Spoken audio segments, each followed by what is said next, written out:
بسم اللہ الرحمن الرحیم۔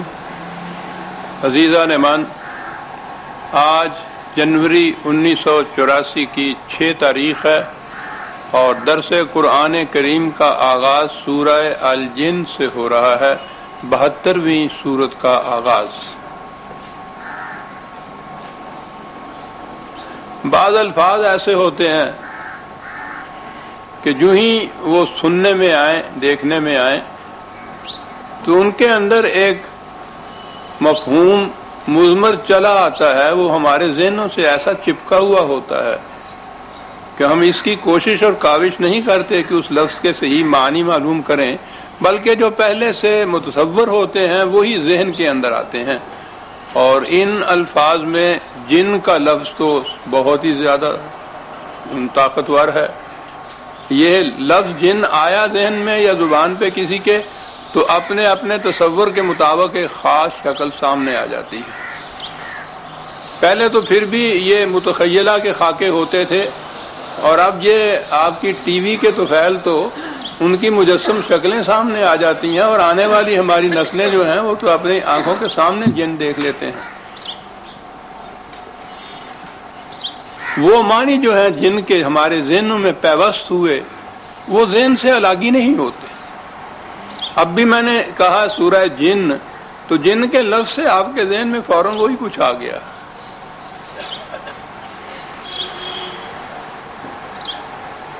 ایسے الفاظ کے متعلق ضروری ہوتا ہے کہ ذرا غور سے دیکھا سنا سمجھا جائے کہ اس کے معنی ہیں کیا۔ عربی زبان کا یہ لفظ جیم نون نون اس کا مادہ، اس کے معنی ہر وہ شے جو نگاہوں سے اوجھل ہو۔ بنیادی معنی یہ ہیں اس چیز کے۔ جب تک وہ چیز نگاہوں سے اوجھل ہو وہ جن رہتی ہے، جب وہ نگاہوں کے سامنے آ جائے تو پھر وہ جو کچھ ہوتی ہے وہ بن کے آ جاتی ہے ہمارے سامنے۔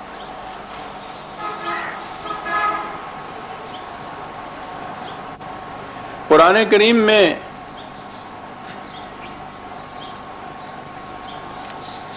یہ جو انسانی زندگی یا زندگی کی ارتقائی منازل ہیں، ان میں سائنس کے انکشافات نے یہ چیز بتائی ہے کہ یہ مختلف مراحل طے کرتی ہوئی جو آگے بڑھی تو یہ بن مانس تک یہ لے آتے ہیں، اور اس کے بعد پھر یہ چمپینزی جن کو کہتے ہیں، اور اس کے بعد پھر انسانی پیکر آتا ہے۔ تو اب تک یہ ان کی تحقیق یہ ہے کہ درمیان میں ایک مسنگ لنک ہے، ایک کڑی ایسی ہے کہ جو ابھی تک سامنے نہیں آ سکی۔ تحقیق کر رہے ہیں اس کے متعلق، بڑی کاوش کر رہے ہیں، بڑی تحقیق کر رہے ہیں وہ ان چیزوں کے متعلق بھی جو ہمارے خیال میں بھی نہیں آتی کہ اس قابل ہے ان پہ تحقیق کی جائے۔ چلے گئے ہوئے ہیں کہیں افریقہ کے صحراؤں میں، کہیں آسٹریلیا کے جنگلوں میں، کھود رہے ہیں پہاڑوں کو، ریتوں کو، ٹکڑے چھوٹے چھوٹے کہیں ہڈیوں کے کہیں پتھروں کے، وہ جوڑ رہے ہیں۔ وہ ایک مسنگ لنک ہے۔ قرآن کریم نے اسے بھی جن یا جان کے لفظ سے تعبیر کیا ہے۔ کیا بات ہے قرآن کی! 1400 سال پہلے 15/26-27 15/26-27 وَلَقَدْ خَلَقْنَا الْإِنسَانَ مِنْ صَلْصَالٍ مِّنْ حَمَإٍ مَّسْنُونٍ وَالْجَانَّ خَلَقْنَاهُ مِنْ قَبْلُ مِنْ نَارِ السُّمُومِ۔ کتنی بات واضح کرتا ہے، من قبلوں نے بات واضح کر دی کہ انسان کی تخلیق سے پہلے ایک ایسی مخلوق تھی جو اب تمہاری نظروں سے اوجھل ہے۔ اس کا کوئی نام نہیں رکھا قرآن نے،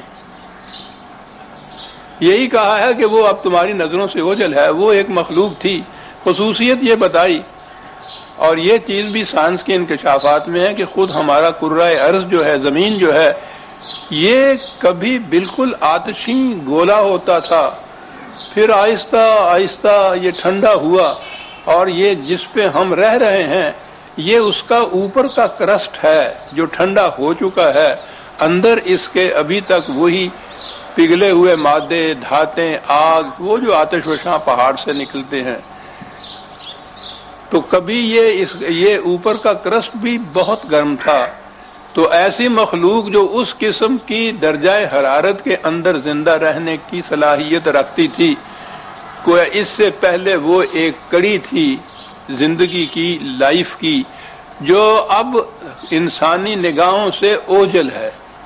تو ایک تو اس کو قرآن نے کہا ہے، اور یہی ہے یہ چیز، اور جو یہ کہا ہے نا کہ وہ آگ سے پیدا کیا جسے ہم کہتے ہیں، وہ یہ تھا کہ اتنی زیادہ شدید درجہ حرارت برداشت کرنے کی صلاحیت اس کے اندر تھی، لیکن وہ اب موجود نہیں ہے، نگاہوں سے اوجھل ہے۔ غالباً یہ وہی مسنگ لنک ہے، درمیانی کڑی ہے، جس کی تلاش میں یہ مغرب کے سائنسدان اس طرح کاوشیں اور کوششیں کر رہے ہیں۔ بہرحال ایک کڑی تھی، ہم سے تعلق اس لیے نہیں ہے کہ وہ اب ہماری نگاہوں سے اوجھل ہے۔ ایک تو یہ چیز یاد رکھیے، انسان اپنے ذہن کے عہد طفولیت میں جب ابھی علم، تحقیقات، کاوشیں اتنے اوپر بلند سطح تک نہیں پہنچی تھیں، بے شمار ایسی چیزیں تھیں جن کے متعلق وہ کچھ معلوم ہی نہیں کر سکتا تھا۔ خاص طور پہ یہ جو بیماریاں ایسی آتی ہیں، اس زمانے میں کہاں سائنٹیفک تحقیقات بیماریوں کی ہو سکتی تھی؟ تو ایسی بیماریاں جن کے اسباب ان کو معلوم نہیں ہوتے تھے، ان کے متعلق ان کا جو واہمہ تھا، توہم جو تھا، تخیل جو تھا، وہ یہ کہتا تھا کہ کوئی اس قسم کی قوتیں ہیں کہ جو آ کر اثر انداز ہوتی ہیں، چمٹ جاتی ہیں جسے کہتے ہیں، کہ ان کی وجہ سے یہ ہوتا ہے۔ عام طور پر عورتوں میں ہسٹیریا، مردوں میں دیوانگی، جنون تو ہے یہی، پاگل پن، یہ اس زمانے میں تو بلکہ یہ چیچک، یہ مرض بھی، تپدق تک بھی، اس قسم کے امراض جو تھے جن کی تحقیق نہیں ہو سکتی تھی، ان کے ہاں تشخیص نہیں ہو سکتی تھی کہ یہ کیوں ہوتی ہے، جہاں ان کی یہ کیوں رک جاتی تھی، وہ کہتے تھے کہ کچھ ایسی قوتیں ہیں کہ جو آ کے انسان پہ اثر انداز ہوتی ہیں اور ان کی وجہ سے یہ امراض پیدا ہوتے ہیں۔ یہ جتنی قوتیں تھیں ان کو بھی یہ چونکہ نظر نہیں آتی تھیں، اس لیے انہیں بھی انہوں نے بھوت، پریت، جن، پریاں، چڑیلیں، یہ نام دے رکھے تھے انہوں نے۔ پھر وہ ان کی پرستش کرتے، پرستش کے معنی ہے کہ ان کی منتیں کرتے تھے، ہاتھ جوڑتے تھے، ان کے سامنے سجدے کرتے تھے کہ تم اس طرح سے ہمیں تکلیف نہ دو، آ گئے ہو تو چلے جاؤ۔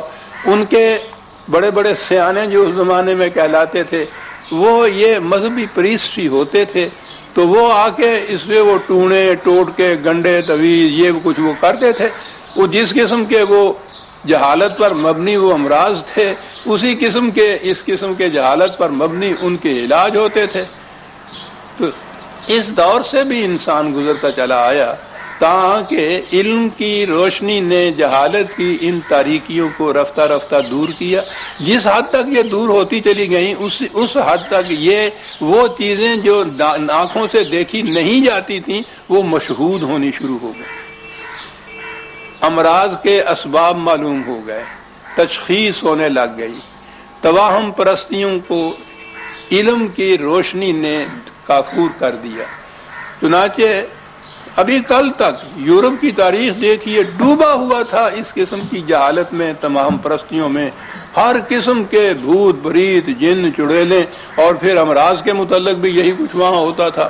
لیکن وہ چونکہ علم کی دنیا میں سائنٹیفک علم جسے کہتے ہیں، اس میں باقی اقوام سے آگے ہے، وہاں ان ملکوں کے اندر اب کوئی نہیں، نہ جن ہے، نہ بھوت ہے، نہ پریت ہے، کچھ نہیں ہے۔ حتیٰ کہ اب بھی یہ امراض جن کو خاص طور پہ ہمارے ہاں لڑکیوں کو جو ایک دورہ پڑتا ہے، وہ جنیاں حال کھیڑ دیا نے جنہوں کہنے نے، اور جو کچھ ان کے ساتھ کیا جاتا ہے ان بیچاریوں کے ساتھ، وہ بیمار ہوتی ہیں، وہ ہسٹیریا ہے، ان کے علاج۔ اور پھر جو انہوں نے سائیکیاٹری سے علاج شروع کیے ہیں، اب وہ تو بہت آگے چلے گئے ہیں، وہ قوت خیال سے ہی علاج کرتے ہیں ان چیزوں کا، کیونکہ ان امراض کا زیادہ تعلق اعصاب سے ہوتا ہے۔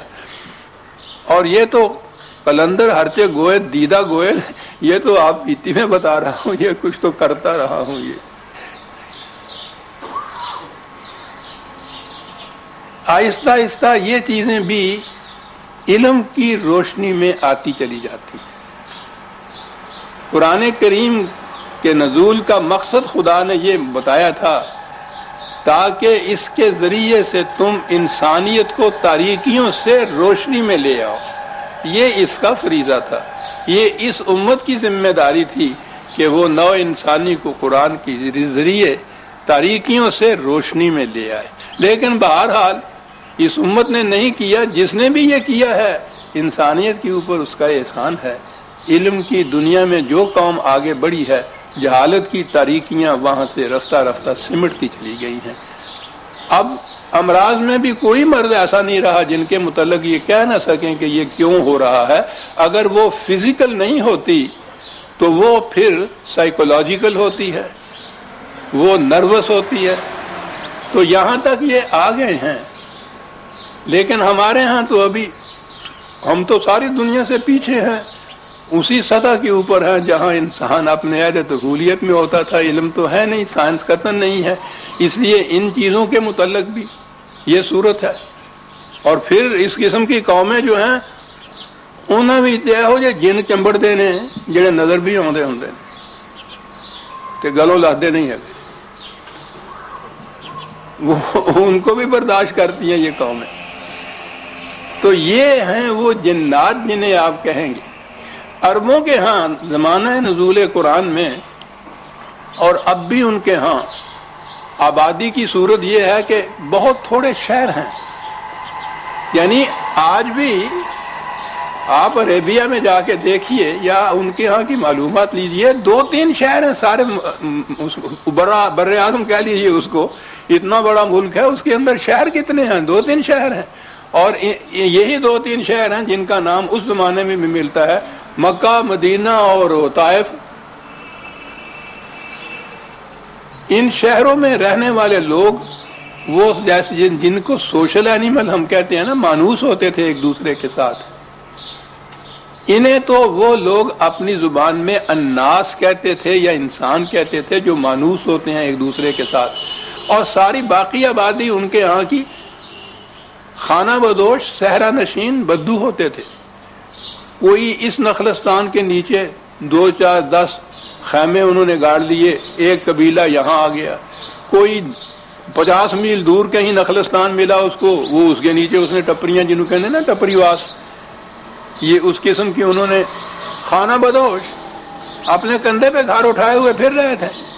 اور یہ ہمیشہ باہر جنگلوں میں رہتے تھے، صحراؤں میں رہتے تھے، کبھی کبھار ان میں سے کوئی شہر میں آ جاتا تھا۔ میرا خیال ہے کہ آپ احباب جو ہماری نسل کے ہیں انہیں پتا ہوگا کہ یہ جن کو ہم ٹپری واس خانہ بدوش کہتے ہیں نا، یہ ان کے ہاں کے مرد بندر نچانے والے، ریچھ نچانے والے شہروں میں آتے تھے، دن بھر یہ کچھ کرتے تھے، شام کو یہ کہیں چلے جاتے تھے۔ ان کی عورتیں آتی تھیں، وہ اب ان کو میں کیسے سمجھاؤں، گھگو کوڑے بیچنے والی ہیں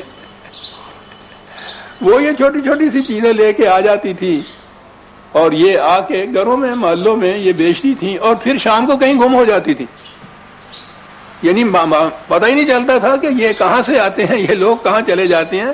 یہ شہر سے دور خانہ بدوش ہوتے تھے۔ تو عربوں کے ہاں بھی اسی قسم کے، لیکن یہاں تو بہت کم تعداد میں یہ بات تھی کیونکہ شہری آبادیاں زیادہ تھیں۔ ان کے ہاں شہری آبادی بڑی کم قلیل تعداد میں تھی، اس لیے بیشتر آبادی انہی کی تھی۔ یہ چونکہ شہریوں کی نگاہوں سے اوجھل رہتے تھے جنگلوں میں، وہ ان کو بھی جن کہتے تھے۔ قرآن میں جنات، جن اور ناس جہاں آتا ہے اس کے معنی یہ 2 قسم کی آبادیاں ہیں،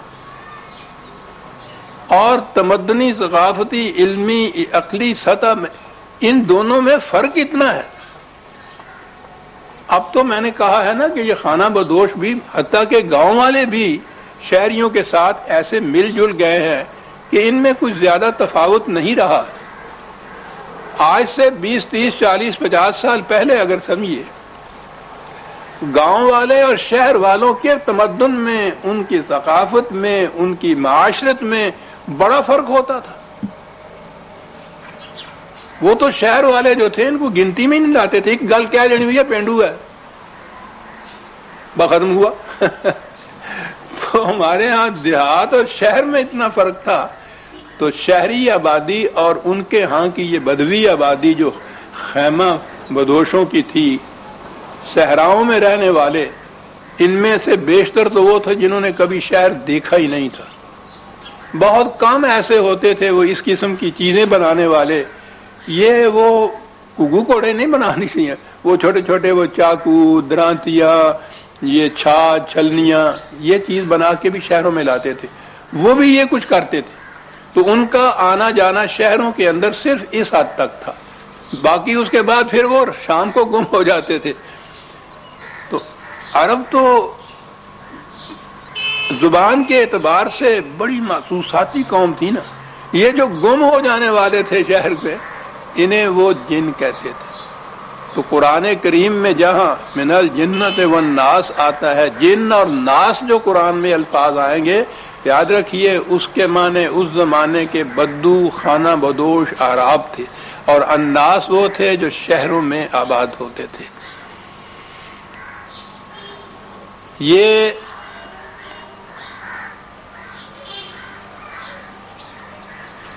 قرآن کریم میں ایک تو یہاں یہ سورہ جن ہے، اس میں یہ بات آئی ہے کہ جنوں کا ایک گروہ تھا، اس نے قرآن سنا اور اس سے بڑا متاثر ہوا وہ، اور وہ لوگ جو تھے انہوں نے پھر آپس میں ڈسکشن کی کہ ہم کیا چیز سن کے آئے ہیں۔ ان میں سے ایمان لائے، بعض سے جنہوں نے انکار کیا۔ ایک اس مقام پہ ہے سورہ جن میں، دوسرے سورہ احقاف میں ہے غالباً، اور 46ویں سورت ہے، ریفرنس دیکھ لیجیے آپ، 46ویں ہے۔ 46ویں سورت میں بھی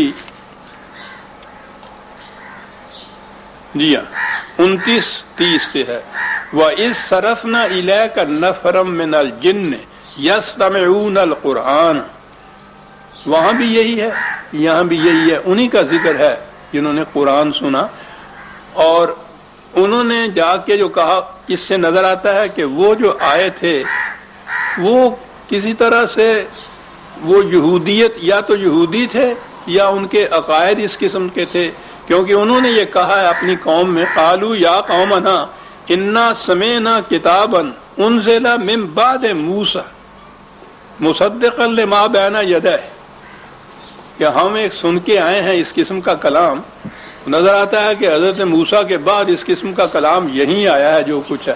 تو گویا انہیں یہ معلوم تھا کہ اس سے پہلے حضرت موسیٰ کی طرف کوئی کتاب آئی تھی، اور وہ جانتے تھے اس کتاب کو، کیونکہ وہ کہتے تھے کہ یہ جو ہم سن کے آئے ہیں یہ اس کتاب کی تعلیم کی تصدیق کرتی ہے، تائید کرتی ہے جو حضرت موسیٰ کی طرف نازل ہوئی تھی۔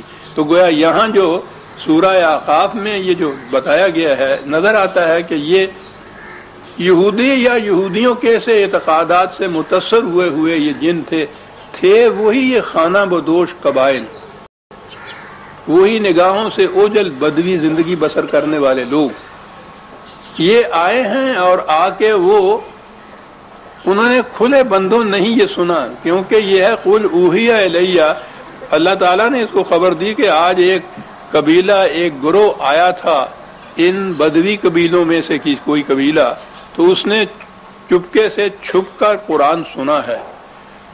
وہاں بھی یہ ہے، یہاں بھی یہ ہے کہ وہ سامنے جرأت کر کے نہیں آئے، بلکہ انہوں نے اس طرح سے قرآن کو سنا ہے۔ تو گویا ایک وہاں ہے، ایک اس سورہ جن میں بھی یہی چیز آئی ہے۔ ابھی جب میں آگے ان آیتوں میں چلوں گا تو نظر آ جائے گا کہ یہ کوئی وہ جن جو ہمارے ذہنوں میں ہیں، یہ وہ جن نہیں تھے، یہ انسان ہی تھے۔ وہ اسی طرح سے کچھ ان میں سے مسلمان ہوئے، بعض ایسے تھے جنہوں نے انکار کیا، ڈسکشن کر رہے ہیں آپس میں، دلائل دے رہے ہیں، وہ ساری باتیں وہی ہیں جو انسان کرتے ہیں۔ اب اگلی چیز یہ کہ وہ جو کہتے ہیں کہ ان جنوں نے قرآن سنا انہوں نے کہا کہ ہم ایمان لاتے، ان میں سے وہ تھے جنہوں نے کہا کہ ہم ایمان لاتے ہیں، خدا پہ بھی، قرآن پہ ایمان لاتے ہیں، رسول اللہ پر ایمان لاتے ہیں۔ تو اب یہاں سے ایک بات سامنے آتی ہے، قرآن کریم نے نبی اکرم صلی اللہ علیہ وسلم کے متعلق ہر مقام پہ یہ کہا ہے کہ آپ کو انسانوں کی طرف رسول بنا کے بھیجا ہے، کہیں یہ نہیں ہے کہ آپ کو انسانوں اور جنوں کی طرف رسول بنا کر بھیجا ہے۔ تو گویا یہ جو ایمان لائے تھے یہ انسان ہی تھے، کیونکہ رسول اللہ تو صرف انسانوں کی طرف رسول ہیں۔ فرض کیجئے کہ اگر یہ کوئی ایسی کوئی تھی بھی اس قسم کی مخلوق تو رسول ان کی طرف مبعوث ہوئے ہی نہیں تھے، تو ان کا قرآن سن کر ایمان لانا، اتباع رسالت کرنا، اطاعت کرنا، تو یہ سوال ہی پیدا نہیں ہوتا کہ ان کی طرف تو رسول تھے ہی نہیں۔ دو ایک ریفرنس حوالے اس کے لیے بھی لے لیجئے، ایک تو 7/158 7/158 حصر کے ساتھ قرآن نے یہ کہا ہے۔ حصر کے معنی ہوتا ہے بالتحقیق محصور کر کے، کنفائن کر کے وہاں تک کہ صرف ان کے تئیے، اس کو کہتے ہیں یہ قل یا ایھا الناس انی رسول اللہ الیکم جمیعا، اے رسول کہہ دو اے نوع انسانی میں تم سب کی طرف رسول ہوں خدا کا۔ یہ الناس کی طرف ہی رسول ہے۔ ایک اور حوالہ لے لیجئے 34/28 34/28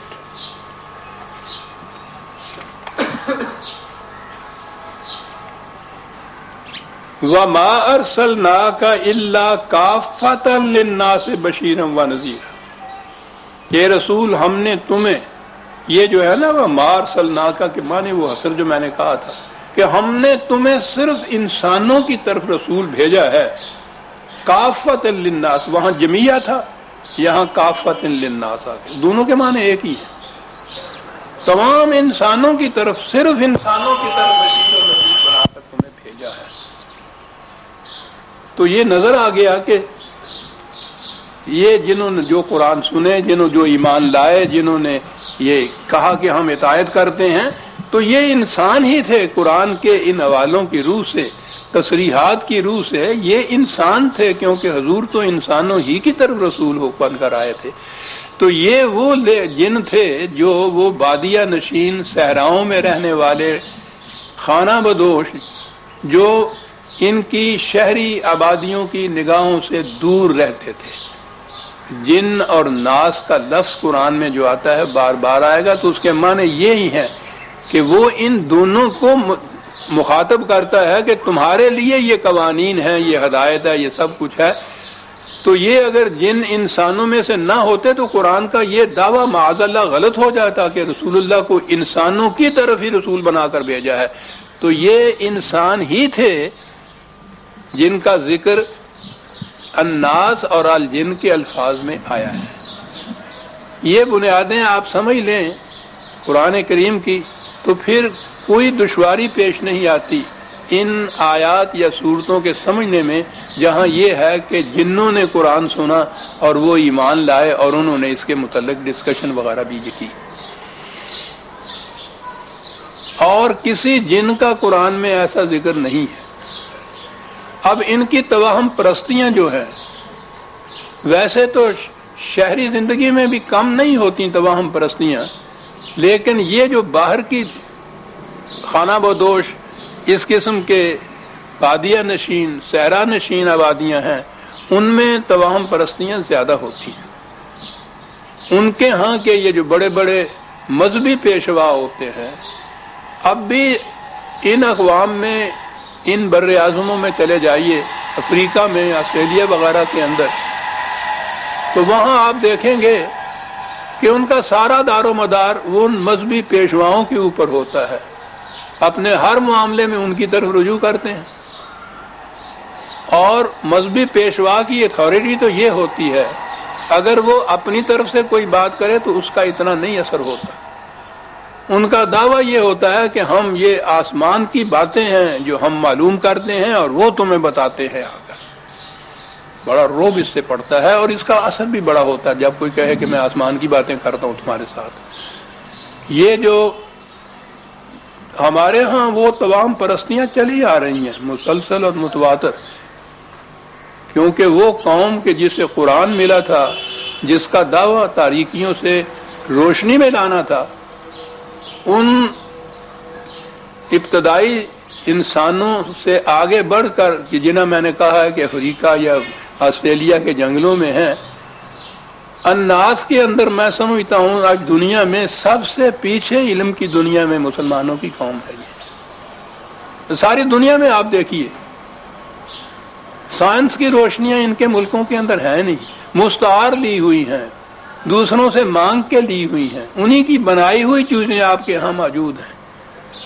ایک جنریٹر ان کا بنایا ہوا نہ ہو تو ساری بجلیاں گل ہو جائیں آپ کے ہاں، اور جو ہیں بھی ان کے ہاں بھی تو آپ دیکھتے ہیں آج کل بھی وہ ہے لوڈ شیڈنگ آ رہا ہے، تاریکیوں کی طرف جا رہے ہیں ہم سارے. تو ہمارے ہاں تو یہ چیزیں اب تک چلی آئے گی. یہ رمل، جفر،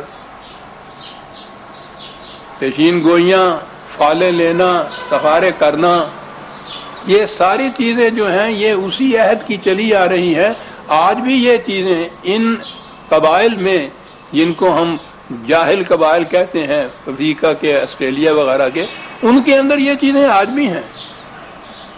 اور اس کی بنیاد یہ ہوتی ہے، یعنی ایک دانشمند سمجھدار آپ کو کوئی مشورہ دیتا ہے تو وہ علم کی بنا پر، ذہن کی بنا پر، بصیرت کی بنا پر، شعور اور فکر کی بنا پر دیتا ہے، دلیل دیتا ہے. لیکن جب کوئی حضرت جی آپ کو کوئی مشورہ دیتے ہیں نا، وہ کسی دلیل و بصیرت کی بنا پہ نہیں دیتے، ان کا ایک لدنی علم ہوتا ہے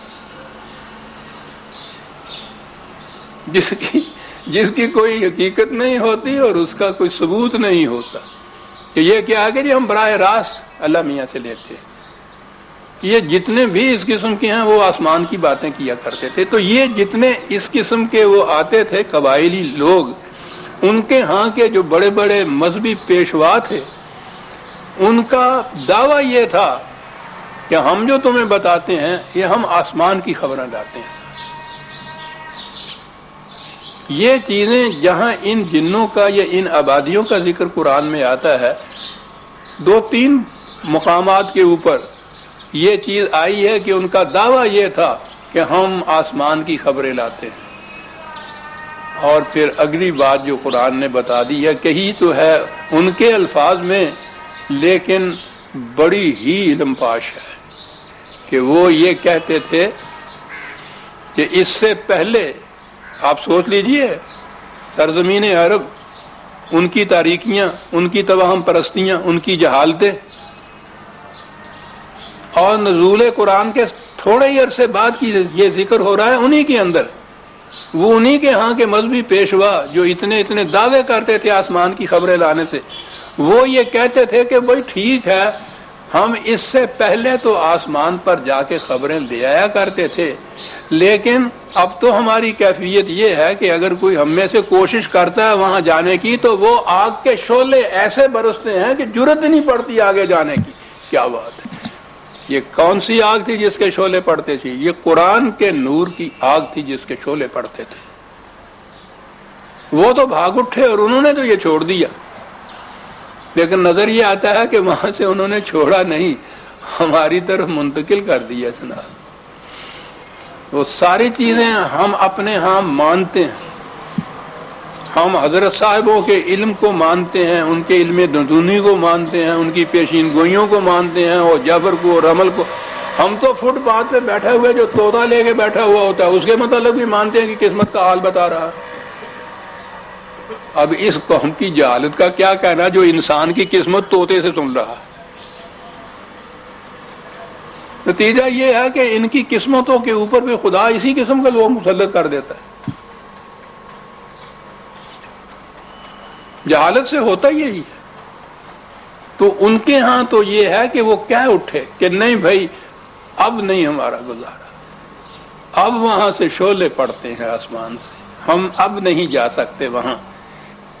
ابتدائی ہے قرآن کے نزول کی، تھوڑا ہی عرصہ تو ہے، حضور کی زندگی میں یہ بات وہ کہہ رہے ہیں نا، ابھی تو قرآن کی تکمیل بھی نہیں ہوئی ہے، تو وہ یہ کہہ رہے ہیں کہ نہیں بھائی اب نہیں۔ تو گویا اس قدر نور پاشیاں تھیں قرآن کی بصیرت کی اور علم کی کہ اس کے زمانہ نزول کے دوران ہی وہ لوگ یہ پکار اٹھے کہ نہیں، وہ ہماری توہم پرستیاں تھیں جن میں ہم نے تمہیں الجھا رکھا تھا، اب وہ دور چلا گیا ہے۔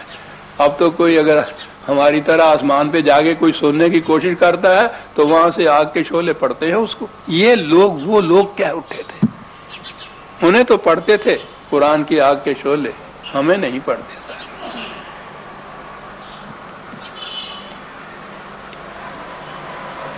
اس تمہیدی کلمات کے بعد ہوا یہ، میں سمجھتا ہوں کہ یہ نہایت ضروری تھا جو کچھ میں نے عرض کیا ہے، یہ سمجھنے کے لیے کہ یہ جن اور جو قرآن میں جن آتے ہیں کم از کم ان کے معنی کیا ہیں، ان سے یہ تائید لینی۔ تو ہمارے ہاں تو پوچھو نہیں، جگہ جگہ جو بڑے بڑے آپ کے ہاں کے حضرت صاحبوں کے آستانے ہیں، ہر جگہ جن ہوتے ہیں ان کے ہاں۔ آپ میری کتاب میں دیکھ لیجئے تصوف کی حقیقت، جو ان کے جنات کے قصے میں نے لکھے۔ پھر بار بار بیچ میں آتی ہے جس کے لیے معذرت چاہتا ہوں۔ یہ اس دور جہالت میں تو یہ گناہگار بھی جن نکالا کرتا تھا۔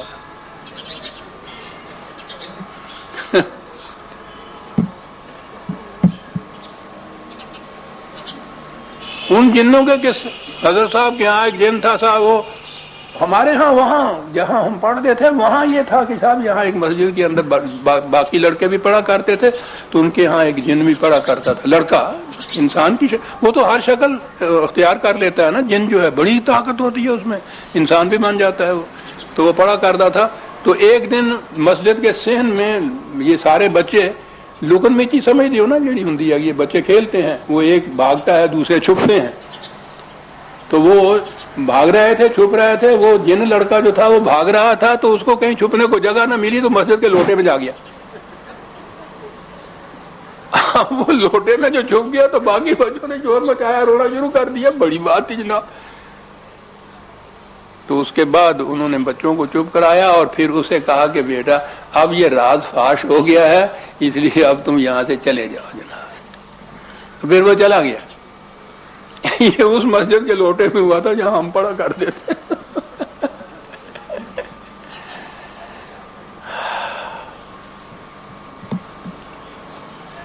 پھر عرض کروں گا، وہ جن نکالنے تو بڑے آسان تھے جو میں نے کہا، ان جنوں کو بھگانا بھی کچھ مشکل نہیں تھا۔ یہ جو انسان جن بن جاتا ہے نا، اس کا نکالنا بڑا دشوار ہے۔ مسجد تو بنا دی شب بھر میں ایمان کی حرارت والوں نے، یہ دل جو پرانا پاپی تھا برسوں میں نمازی ہو نہ سکتا۔ یہ جن نہیں نکلتے صاحب، یہ قرآن کے علم کی روشنی سے ہی نکل سکتے ہیں، اور ان جنات کی پوری کوشش یہ ہوتی ہے کہ یہ شمع نورانی اس امت کی طرف کبھی نہ آنے پائے۔ یہ انہی جہالت کی تاریکیوں کے اندر جیے اور انہی کے اندر یہ مارتا چلا جائے۔ پختہ تر کر دو مزاج خانقاہی میں، اسے پختہ تر کر دو۔ ساری کوششیں جتنی ہو رہی ہیں آپ دیکھ رہے ہیں ان لوگوں کی طرف سے، وہ یہی ہے کہ ان تمام پرستیوں میں پختہ تر کر دیجیے۔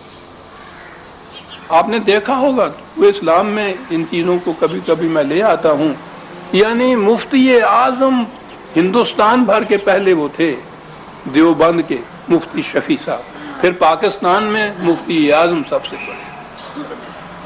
ان کے ہاں وہ تفسیر قرآن آپ دیکھیے ان کے ہاں کی چل رہی ہے کیسے، مفتی اعظم مفسر اعظم، ان کے ہاں کی یہ چیز کہ وہ ٹھیک ہے میری بیوی، انہوں نے خود کہا کہ میری بیوی کے اوپر جن کا سایہ تھا وہ آیا کرتا تھا، ہمیں معلوم ہے، اور ہم یہ کیا کرتے تھے ان کے ساتھ، پھر محنت کیا کرتے تھے، وہ جن کو مت تسلیم کر رہے ہیں۔ تو جہاں یہ کیفیت ہو آپ کے ہاں مفسر قرآن اور مفتی اعظم جو ہیں وہ اسے مانے کہ وہ جن آتا تھا اور اس کو یہ، پھر بڑے قصے ہیں اس کے لمبے چوڑے۔ اس قوم سے یہ جن نہیں نکل سکتے جو ذہنوں کے متخیلہ کے تراشیدہ ہیں، تو یہ جن جو اس طرح سے اپنی قوت کے زور پہ چمٹتے ہیں، اور جن کی قوت تو آپ جانتے ہیں نا کیا ہوتی ہے، پھر وہ یہ نہیں نکلتا صاحب. تو پھر یہ جن جو مذہبی مقدس پیرہن اوڑھ کے آئے پھر ان کا تو پوچھو ہی نہیں، پھر وہ تو نکل ہی نہیں سکتے. تو اس تمہید کے بعد میں آتا ہوں سورہ جن کی طرف. قل اوحی الی انہ استمع نفر من الجن. رسول بتا دو کہ خدا نے مجھے اس کی اطلاع دی ہے کہ ایک بادیہ نشین قبیلے کے کچھ لوگ آئے تھے اور وہ چپکے سے چھپ کر وہ قرآن سن کے گئے ہیں، اور پھر اس کے بعد انہوں نے اپنے ہاں جا کر جو ڈسکشن کی ہے تو وہ ہے چیز جو وحی کے ذریعے رسول اللہ صلی اللہ علیہ وسلم کو بتائی گئی، کیونکہ وہ تو سامنے نہیں آئے تھے اور انہوں نے پتہ نہیں جس قبیلے کے وہ لوگ تھے وہاں چلے گئے. اب یہاں تو یہی چیز آئی کہ وہ آئے اور چلے گئے.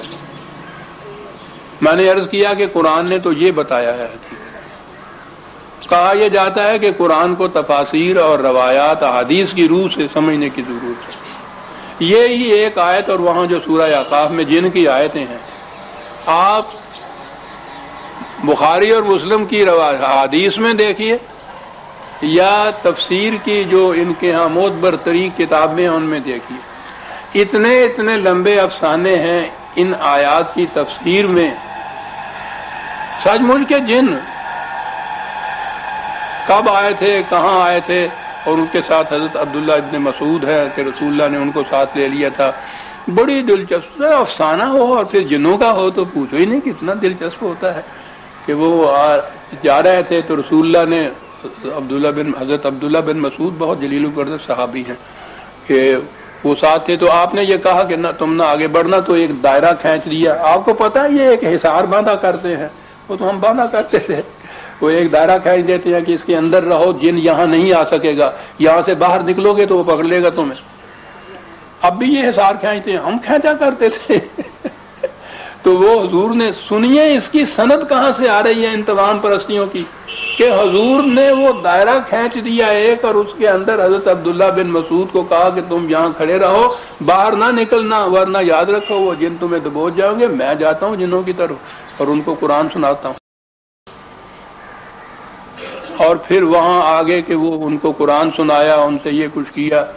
یعنی قرآن یہ پہلا لفظ ہی نہیں سنا کہ قرآن یہ کہتا ہے کہ ہم نے تمہیں وحی کے ذریعے یہ بات بتائی، تمہیں نہیں پتا تھا.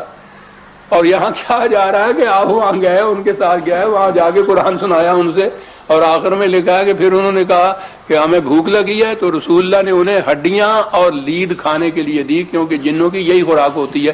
یہ ہے آپ کے یہاں کی روایات اور تفاسیر کی کتابوں میں ان آیتوں کی تفسیر. ہڈیاں اور لید کھانے کو دی کیونکہ جنوں کی یہی خوراک ہوتی ہے. اب جو آپ کو ان کی تفسیر یہ ملے تو پھر ان جنات سے آپ انکار کیسے کر دیں؟ اس کی تو سند مل گئی. کہا کہ انہوں نے سنا اور گئے اپنے ہاں واپس قبیلے میں. فقالوا انا سمعنا قرآنا عجبا. انہوں نے وہاں جا کے ان سے کہا کہ شیخ صاحب وہاں جا کے پھر آپس میں یہ ڈسکشن کی اور یہ کہا کہ ایک عجیب و غریب کتاب ہے جو ہم سن کے آج آئے ہیں. کیا ایک لفظ عجبان ہے. وہ وحی کی ماہیت تو سمجھ نہیں سکتے تھے کہ وحی کی روح سے جو کتاب آئے یا سنائے وہ ہوتی کیسی ہے، جو سمجھ میں نہیں آ سکتی تھی. عجبہ بڑی عجیب لفظ ہے صاحب، عجیب کتاب ہے. یہدی الی الرشد، اندازہ لگائیے ان کی سمجھ بوجھ کا. اتنے ہی میں انہوں نے کہا کہ وہ صحیح راستے کی طرف رہنمائی کرتی ہے. فآمنا بہی، ہم تو ایمان لے آئے اس پر. تو اب سوچئے کہ یہ لید کھانے والے معاذ اللہ جن وہ یہ ڈسکشن کریں گے کہ سنا قرآن اور جا کے وہاں کہنے لگے کہ عجیب و غریب ہے، وہ صحیح راستے کی طرف رہنمائی کرتی ہے، ہم اس پر مان لائے ہیں. وَلَن نُشْرِكَ بِرَبِّنَا أَحَدًا، نہیں بھائی اب ہم بالکل خدا کے ساتھ کسی کو شریک نہیں کریں گے. وہ نظر آیا کہ اس سے پیشتر یہ خدا کو مانتے تھے، عربوں کے یہاں سارے مانتے تھے اللہ کو، لیکن وہ بت پرستیوں میں، توہم پرستیوں میں، جنات پرستیوں میں خدا کے شریک بناتے تھے۔ کہا نہیں بھائی، اس کتاب نے ہمیں یہ سمجھایا ہے کہ نہیں، خدا کا شریک نہیں کوئی ہو سکتا، ہم اب خدا کے ساتھ کسی کو شریک نہیں کریں گے۔ وَأَنَّهُ تَعَالَى جَدُّ رَبِّنَا مَا اتَّخَذَ صَاحِبَةً وَلَا وَلَدًا۔ یہ نظر آیا ہے کہ یہ عیسائی تھے کہ ہم جو اس سے پہلے مانا کرتے تھے کہ خدا کی بیوی بھی ہے، خدا کا ایک بیٹا بھی ہے، نہیں بھائی، وہ گمراہی کی بات، توبہ توبہ۔ خدا اس سے بہت بلند ہے کہ اس کی بیوی ہو اور اس کے بیٹا بھی ہو، ہم نہیں یہ اب مانیں گے۔ تو گویا یہ نظر آیا کہ قرآن کی تعلیم جو تھی اس کا اثر یہ تھا۔ اب یہ ضروری نہیں کہ ایک ہی دفعہ کہیں سنا انہوں نے، اس کا تو قرآن بتاتا نہیں، وہ تو ایک واقعہ کی بات بتاتا ہے، یہ چیز کے وحی کے ذریعے رسول اللہ کو یہ بتاتا ہے۔ اس سے نظر آتا ہے کہ انہوں نے یہ چیز وہ چپکے سے سنا ہے، لیکن ساری ڈسکشن جو وہاں جا کے انہوں نے اپنے قبیلے کے لوگوں سے کی ہے وہ ہے جو قرآن وحی کے ذریعے سے نریٹ کر رہا ہے، اور وہ یہ بتا رہا ہے کہ اس سے پہلے ہم ان گمراہیوں کے اندر ماخوذ تھے، اب ہم وہاں سے نکل آئے ہیں۔ وَأَنَّهُ كَانَ يَقُولُ سَفِيهُنَا عَلَى اللَّهِ شَطَطًا، یہ اس قسم کے اعتقادات کہ خدا کی بیوی بھی ہے، بچے بھی ہیں، اس کے ساتھ اور شریک اور خدا بھی ہیں، یہ بات جو تھی وہ ہمارے ہاں تھی عام، لیکن بہت بیوقوف احمق لوگ تھے جنہوں نے یہ باتیں مشہور کی۔ وہ یہ کہہ رہے ہیں آپس میں کہ ہمارے ہاں کے یہ لوگ احمق تھے، عقل و فکر کی بات نہیں ہے۔ خدا کا جو منزہ تصور آتا ہے سامنے اس کتاب کی روح سے، اس سے یہ نظر آتا ہے کہ وہ اس سے بہت بلند ہے کہ وہ اس کے بیوی اور بچے بھی ہوں۔ کہا کہ وَأَنَّا ظَنَنَّا أَن لَن تَقُولَ الْإِنسُ وَالْجِنُّ عَلَى اللَّهِ كَذِبًا، یہ انس و جن یہاں آ گئے تو کہا کہ ہمارا خیال یہ تھا کہ وہ ہمارے ہاں کے یہ آبادیوں کے لوگ ہوں، ہمارے ہاں کے مذہبی پیشوا ہوں، یہ بڑے بڑے پروہت اور پنڈت ہوں، یا یہ شہر سے آنے والے بڑے بڑے مولوی صاحب ہوں، ہم سمجھتے تھے کہ کم از کم خدا کے خلاف یہ جھوٹ نہیں بولیں گے، کوئی جھوٹی بات خدا کی طرف منسوب نہیں کریں گے۔ ہمارا خیال یہ تھا ظننا کہ یہ کم از کم ایسا نہیں کریں گے۔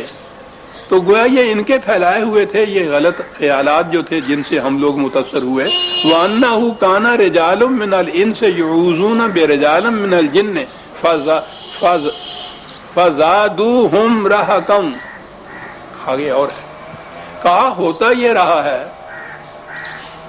کہ ادھر ادھر آبادیوں میں ہمارے کچھ اختلاط ہونا شروع ہو گیا۔ شہری آبادیوں کے لوگ جو تھے وہ ادھر آتے تھے، ہمارے ہاں کے جو لوگ تھے بڑے بڑے ان کے ہاں مہمان رہتے تھے، ان سے ملتے جلتے تھے، انہوں نے یہ خیالات پھیلائے تھے، انہوں نے اس کی ابتدا کی اور پھر اس کے بعد یہ بات بڑھتی چلی گئی، پھر تو یہ افسانے تھے نا، اور آگے بڑھتی چلی گئی۔ وَأَنَّهُمْ ظَنُّوا كَمَا ظَنَنْتُمْ أَن لَّن يَبْعَثَ اللَّهُ أَحَدًا۔ کہا کہ وہ لوگ جن میں یہ خیالات پھیلائے گئے تھے وہ بھی ہماری طرح یا تمہاری طرح جو جن کو وہ مخاطب کر رہے ہیں اپنے قبیلے والوں کو، ہم سمجھتے یہ تھے کہ اب پیغمبر وغیرہ کوئی نہیں آئے گا، یہ جو تعلیم پیچھے سے چلی آ رہی ہے ہمارے ہاں بس وہی آخری تعلیم ہے، اسی لیے اسی تعلیم کا ماننا خدا کی طرف سے وحی کا ماننا یا خدا کی کتاب کا ماننا ہے، کیونکہ عقیدہ یہ پھیلایا گیا تھا کہ اب پیغمبر نہیں آئے گا۔ لیکن ہم نے یہ دیکھا ہے کہ یہ کتاب جو ہم سن کے آئے ہیں یہ تو بہت آگے چلی گئی ہے، یہ پیغمبر ہے جس کی یہ کتاب ہے۔ اب آگے وہ بات جو میں نے کہا تھا توہم پرستیوں میں جو کہتے تھے کہ اس سے پہلے تو تم لوگ ہم سے آ کے اپنی قسمتیں پوچھا کرتے تھے، تقدیروں کے احوال پوچھتے تھے، ہم دعویٰ کیا کرتے تھے کہ ہم آسمان سے جا کے یہ خبریں لاتے ہیں، پھر وہ تمہیں آگے بتاتے ہیں وَأَنَّا لَمَسْنَا السَّمَاءَ فَوَجَدْنَاهَا مُلِئَتْ حَرَسًا شَدِيدًا وَشُهُبًا۔ کہتا ہے کہ اب تو صورت ہماری یہ ہے کہ آسمان کے اندر پہنچنا تو ایک طرف، اگر اس کو کہیں چھو بھی جائے تو وہاں سے ہم دیکھتے ہیں کہ وہاں بڑے بڑے سخت پہرے دار ہیں، وہاں تو آگ کے شعلے برستے ہیں، وہ ہمیں آگے ہی نہیں جانے دیتے۔ وَشُعُبًا وَأَنَّا كُنَّا نَقْعُدُ مِنْهَا مَقَاعِدَ لِلسَّمْعِ فَمَن يَسْتَمِعِ الْآنَ يَجِدْ لَهُ شِهَابًا رَّصَدًا۔ اور ہم تمہیں کہا کرتے تھے کہ ہم تو وہاں جا کے آسمانوں پر گھات میں بیٹھے رہتے تھے، کمی گاہوں میں چھپ کر، اور چوری چوری ہم وہاں سے یہ باہر کی ملائے اعلیٰ کی جو خبریں تھیں ان کو وہ سن لیتے تھے ہم، اور وہ سن کے پھر تم سے آ کے کہتے تھے کہ یہ ہوا اور وہ ہوا۔ یعنی یہ جتنے بھی مذہبی پیشوا بنتے ہیں وہ میں نے عرض کیا کہ اپنی طرف سے نہیں کچھ کہتے، وہ کہتے یہ ہے کہ ہم خدا کی طرف سے یہ علم پاتے ہیں اور وہ علم تم پر اس علم کی روح سے یہ باتیں تمہیں بتاتے ہیں جو ہم بتاتے ہیں، یہ دعویٰ ہوتا ہے، اسی میں ان کی عظمت ہوتی ہے۔ تو کہا کہ ہم یہ کہا کرتے تھے کہ ہم وہاں جا کے آسمانوں پہ کمینگاہ میں بیٹھتے تھے اور چوری چھپے ہم وہاں سے جو وہاں ملائے اعلیٰ کی باتیں ہوا کرتی تھیں آسمانوں کے اندر، یہ عقیدہ تھا نا کہ قسمتیں اور تقدیریں جو ہیں وہ آسمانوں کے اوپر وہاں متعین اور مقدر ہوتی ہیں، تو وہاں سے ہم سن پاتے تھے۔ بھائی اتنا ہی تھا کہ وہ بعد میں یہاں پہنچتی تھی، ہم پہلے آ کے تم لوگوں کو بتا دیا کرتے تھے۔ لیکن اب اگر کوئی اس قسم کی کوشش کرتا ہے تو سن رکھو وہ جھوٹ بولتا ہے، اب وہاں کوئی کسی کو نہیں بیٹھنے دیتا، اب کوئی وہاں سے خدائی علم کی بھنک تک اپنے کان میں لے کر نہیں آتا، یہ اب نہیں ہو سکتا صاحب۔ اب دیکھتے ہیں کہ قرآن سورہ جن کے لفظ سے جو ہم سمجھتے تھے کہ بس وہ ساری توہم پرستیاں اس میں ہوں گی جو ہماری قوت متخیلہ نے جنات کے ساتھ وابستہ کر رکھی ہیں، وہ ایسا کرتے ہیں، وہ ایسا ہوتے ہیں، وہ یہ صورت ہوتی ہے، سورہ جن ان تمام پرستیوں کو مٹانے کے لیے آ رہی ہے۔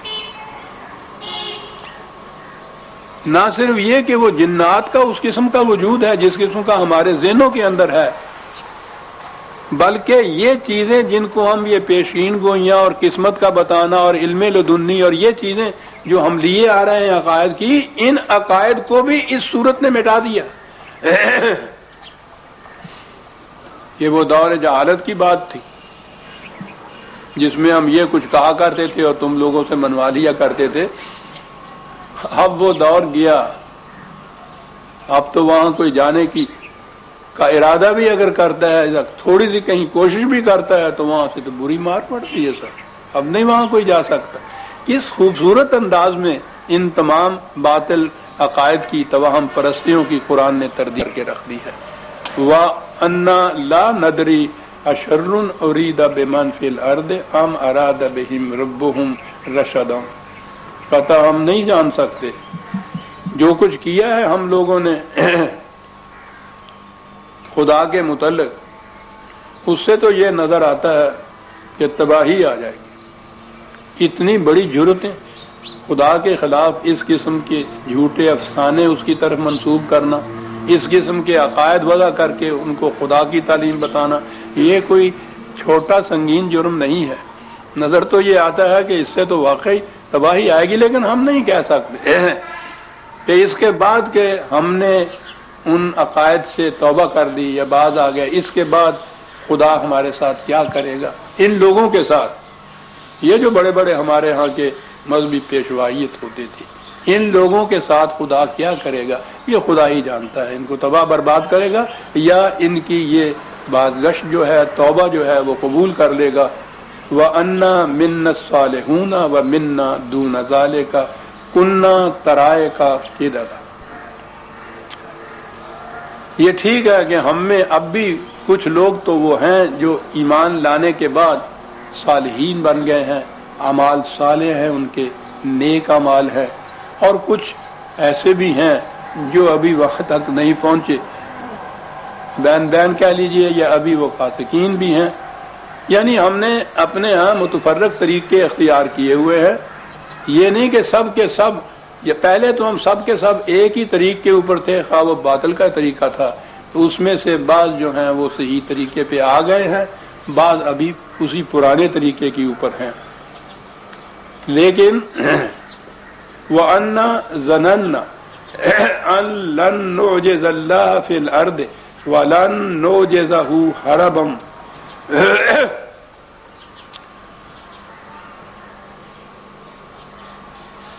ہمیں یہ یقین ہے کہ غلط طریق کے جو تباہ کن نتائج ہوتے ہیں وہ خدا کے قانون مکافات کی روح سے آتے ہیں، ان کو کوئی روک نہیں سکتا، ان کو کوئی ناکام نہیں کر سکتا، اور نہ ہی ان کی حدود سے بھاگ کر کہیں اور جا سکتا ہے. کتنے صحیح عقائد چلے آ رہے ہیں. دو ہی طریقے ہوتے ہیں کہ یہاں رہ کے ہم کنفرنٹ کریں، ان کو مقابلہ کریں اور شکست دے دیں. نہ تو یہ ہو سکتا ہے. دوسری صورت یہ ہے کہ اس کے دائرہ کار سے باہر چلے جائیں. دنیا کی سلطنتوں میں یہ ہوتا ہے نا، کسی ایک مملکت کے اندر اگر گرفت کا خطرہ ہوتا ہے تو وہاں سے کسی طرح دوسری جگہ چلے جاتے ہیں. کہا کہ نہیں، اس کی مملکت تو زمین و آسمان کو گھیرے ہوئے ہے، اس میں سے نکل کر بھاگ کر بھی کہیں نہیں جا سکتے اور کہیں کھڑے ہو کر بھی اس کو شکست نہیں دے سکتے. ہزارہ چیرہ دستاں سخت ہیں فطرت کی تعزیریں. کہا ہم تو یہ اس نتیجے پہ پہنچے ہیں کہ ان قوانین کا تسلیم کرنا ہی ایسا ہے جس میں عافیت ہے. وَأَنَّا لَمَّا سَمِعْنَا الْهُدَىٰ آمَنَّا بِهِ، کہ بھائی ہماری تو صورت یہ ہے کہ ہم نے وہ صحیح راستے کی طرف لے جانے والی تعلیم کو سن لیا ہے، ہم اس پہ ایمان لائے.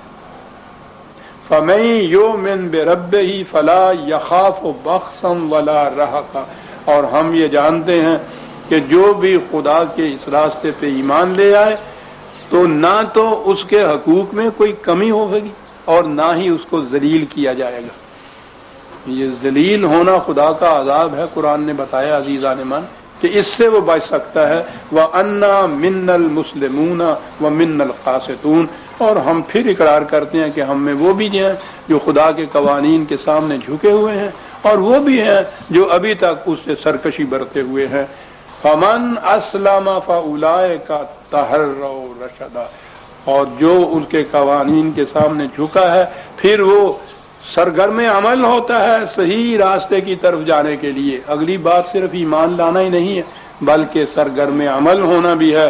وَأَمَّا الْقَاسِطُونَ فَكَانُوا لِجَهَنَّمَ حَطَبًا، اور وہ جو ان قوانین سے سرکشی برتتے ہیں تو پھر ان کا ٹھکانہ وہ تو اس جہنم کے ایندھن ہوتے ہیں جو تباہ کر کے راکھ کا ڈھیر بنا دیا کرتا ہے. یہاں تک عزیزان من وہ جو قرآن سن کر گئے تھے ان کی جو ڈسکشن اپنے قبیلے میں ہوئی تھی قرآن نے اسے یہاں تک کوٹ کر دیا ہے. اور اس کے بعد اگلی بات جو ہے وہ پھر خدا کی بات شروع ہوتی ہے ان سے آگے کی. ہم سورہ الجن کی آیت 15 تک آ گئے، 16ویں آیت سے آئندہ لیں گے. ربنا تقبل منا انک انت السمیع العلیم. شکریہ.